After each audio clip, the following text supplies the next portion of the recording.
I feel like I'm going crazy. We keep getting more and more details about FNAF Movie 2, and they go in so many different directions that I think I'm legitimately going to go insane. I've been trying to wrap my head around how to make a theory about this movie for weeks, and at this point, I've got the most red string corkboard theory I've ever cooked up, and I'm just gonna try to remain sane and keep making sense as I talk about all the different things this movie is pulling from. But if I manage to get through it, I think that I'll be able to prove what every major character's goal is by the end of the video. We'll see. Slices, put on your aprons and let's make ourselves a theory. So what do we already know about the movie? From the earliest trailers we got about it, I had a feeling that this was going to be leaning from the Twisted Ones book, the second book in the novel trilogy that in it had animatronics roaming over the real outside world, eventually chasing down our main character, being controlled by William Afton. Now, none of that is confirmed or anything, but we know for a fact that the toys are leaving the restaurants and hunting down Abby. So this seems to be the most likely solution. These toys are more robot than haunted,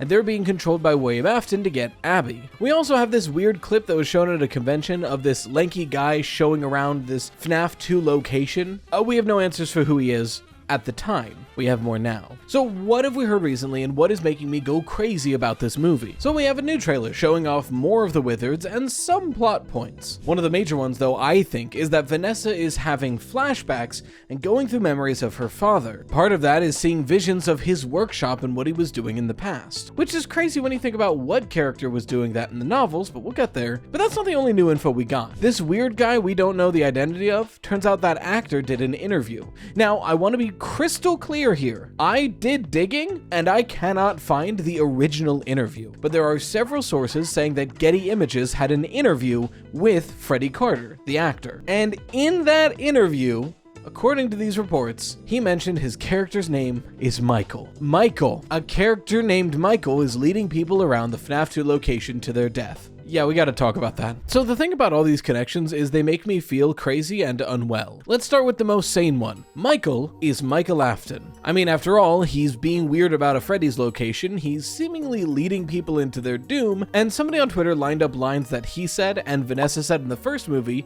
and they're weirdly identical. Almost like they were hearing the same guy talk about a Freddy's location. Their dad, William Afton. But if that's true, that would mean that in this movie universe, Michael Afton essentially works for his father, instead of chasing him down to try and kill him. But to be fair, I have been saying something similar in my working timeline of Five Nights at Freddy's. The idea that William Afton was abusing Michael, likely with the Nightmare Experiment Chambers, and using that, he tricked Michael Afton into listening to him, to work for him, essentially. Very briefly, we have evidence to suggest that the nightmares of FNAF 4 are inspired by Michael being put in similar hallucinogenic experiments by his father, and being kept there in perpetuity. My argument is that William Afton only ever pulled Michael out when he needed to use him. Fritz Smith, Mike Schmidt, so on and so forth. Basically, William just spinning it like, hey, I finally got to you. I can stop these nightmares if you do this one thing for me. So if the movie shows us an abused Michael Afton working for William Afton, leading people to their death, this would be pretty good parallel evidence for that theory, I'm just saying. But if that's where today's video stopped, then my brain wouldn't hurt. I wouldn't feel like I'm going insane. But Vanessa getting workshop memories is a huge thing. So on the surface, in the context of the movie, this makes sense. She buried a lot of this trauma, and it would take a lot of work to uncover it and work through it. But unfortunately, this lines up almost perfectly with the Silver Eyes. Our protagonist, Charlie, has a lot of memories of her father Henry's workshop and the things he was building there. It's a key plot point throughout the entire trilogy. Now, the reason they're so important is that in the books, Charlotte Emily, Charlie, died at the hands of William Afton when she was a child, and Henry rebuilt her as a robot and implanted false memories to make her function more like Charlie, and she's slowly discovering that throughout the trilogy of books. And going through her memories is one of the main ways she does this. So when we go to the movie, and we have Vanessa, who people already kind of suspect being a robot, going through her own memories of her father's workshop, I have so many alarm bells ringing. Is Vanessa the fourth Charlie bot? In the books, there were 4 Charlie bots at different ages so she could age up throughout her life. William Afton stole the 4th one and turned it into Circus Baby, his main performer. But Circus Baby still kills Elizabeth Afton in these books. So in the books, the fourth Charlie bot is a robot originally designed to be Charlotte Emily, implanted with her false memories, designed to be Circus Baby, and obtains the soul of Elizabeth Afton. This is incredibly confusing, but that's part of her character. Part of her character is she has these memories of two people that are competing for control, and she is this mess of a creature who doesn't even understand what she is. Is Vanessa that? And like, I don't think she is, but this is setting up the groundwork for her to be. However, another wrench on top of all of this is that in those novels, Michael Afton doesn't exist. But in the movie, it seems like Michael Afton exists. And the thing is, in the books, this fourth Charlie bot was working for William Afton. And sure, Vanessa is, but right now, Michael is the one still doing that. It seems like he had two children essentially working for him. Not to mention that in the books, it was originally a Charlie bot. It was originally a robot designed to be Charlotte Emily at that age. But if that's the case, then what about Henry's kids? Are Henry's kids even important to the plot? At this point, we have several sources, so it's all but directly confirmed that Skeet Ulrich is going to be playing Henry Emily, the co-founder of Freddy Fazbear's. And that's awesome, first of all, that the Scream Boys are together for a new movie. But it does confirm that Henry Emily is a character, which then all but confirms that this girl with the black and white sleeves in the flashbacks is Charlotte Emily, the girl who goes on to possess the puppet. So here's the issue. Here's the thing that's got me stuck. In every clip we've seen, it's her who is actively trying to save another child, not the other way around, right? Like if Charlotte Emily is the puppet, then she would have died. But in these flashbacks, she's cradling who I think is her dead brother, which drives me even more crazy. Because in the Silver Eyes, Charlotte Emily dies, but Henry Emily recreates her, and then to make her memories make sense, gives her the false memory that her brother died and she's the one who's alive. But is that where the story is going? It's everyone's favorite guy. Rytos didn't have enough time to make a proper advertisement, but I wanted to show something anyway. You'll never guess, but GamerSupps has a Black Friday deal. Usually code Rytos gets you 10% off, but today into tomorrow, 3 p.m. today to 3 p.m. tomorrow, code Rytoast or any partner code, but you should use mine because mine gives me money when you use it, will get you 20% off your whole order. That's right, 20% off your entire order.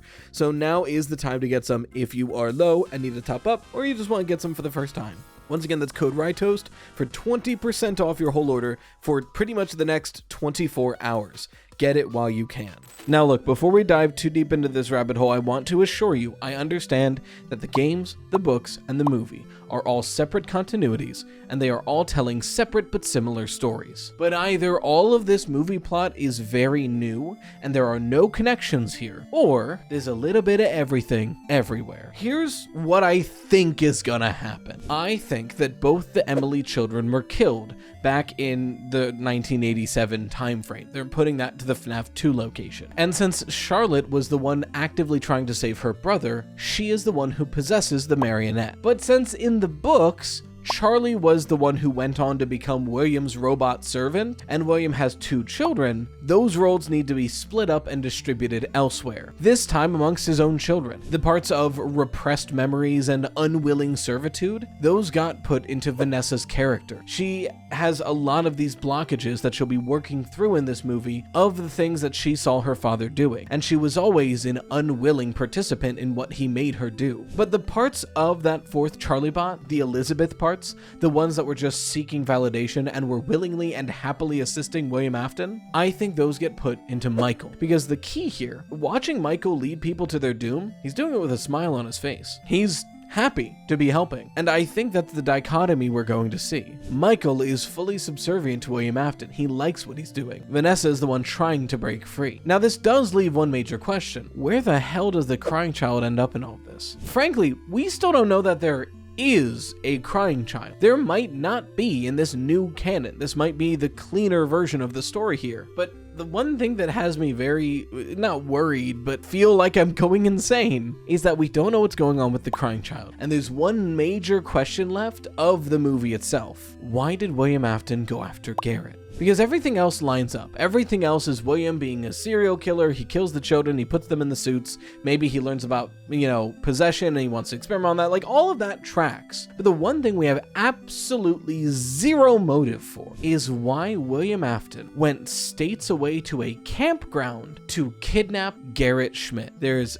absolutely no reason now for why that's happening. So when we have this small child's disappearance unexplained, and a small child from the books who's yet to make an appearance, you see why I'm worried. You see why my brain is thinking thoughts I'd rather it not. Dude, I just don't know. I just need to see it at this point. Every bit of information I get for this movie makes me more confused and more concerned. I can't wait for it. It looks like it's going to be great, but what the hell is the story going to be? Not to mention the most tricky bit. You know how a lot of us have been thinking that Vanessa might be a robot? Theoretically, if Michael Afton is in the story and is William's son and is actively leading people to their demise to help William Afton, historically speaking, Michael Afton's the robot. I don't know, we'll see. But in the meantime, if you want a slightly less insane theory, here's last week's. I liked it a lot. If you want your fan art featured on the channel, don't forget to share it with #ToastArt. A huge thank you to the best channel members, the Dough Risers, and until next time, as always, stay toasty, slices.